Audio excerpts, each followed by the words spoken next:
माझं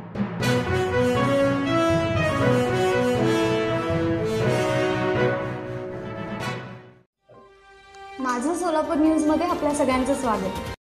सोलापूर जिल्हा मध्यवर्ती सहकारी बँकेत खोटे सोने ठेवून कर्ज दिल्याप्रकरणी जिल्हा बँकेतील 6 शाखा अधिकाऱ्यांना निलंबित करण्यात आले आहे। खोटे सोने ठेवून कर्ज घेतल्याच्या प्रकरणात बँकेत जवळपास 27 लाख रुपयांची फसवणूक झाल्याचे प्राथमिक तपासणीतून समोर आले। शाखा अधिकाऱ्यांनी बँकेची फसवणूक केल्याचा ठपका ठेवत निलंबनाची कारवाई करण्यात आली आहे।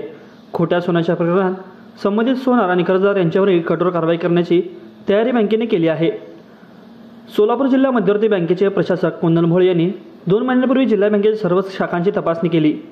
ज्यावेळी तपासणीसाठी सोलापुरातील सोनारांचे पथक शाखांमध्ये गेले त्यावेळी त्यांना या गोष्टी उघडकीस आल्या। जिल्हा बँकेचे प्रशासक भोळे यांनी बँकेच्या फसवणुकीचा प्रकार गांभीर्याने घेतल्याचे समजले। या प्रकरणात पहिल्याच टप्प्यात 6 शाखा अधिकाऱ्यांना निलंबित केल्यानंतर संबंधित सोनार आणि कर्जदार यांच्यावरही गुन्हा दाखल करण्यासाठी संबंधित पोलीस ठाण्यामध्ये फिर्याद दिल्याचे समजते आहे। माळशिरस तालुक्यातील शाखांमध्ये सोन्याच्या कर्ज कारणातील सोने पिशवी वगळल्यानंतर धक्कादायक प्रकार समोर आला।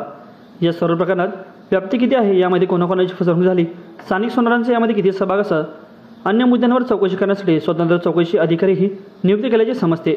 या चौकशी अधिकाऱ्यांचा अहवाल आल्यानंतर हे प्रकरण अधिक कायदेशीररित्या पुढे जाण्याची शक्यता वर्तवण्यात आली आहे।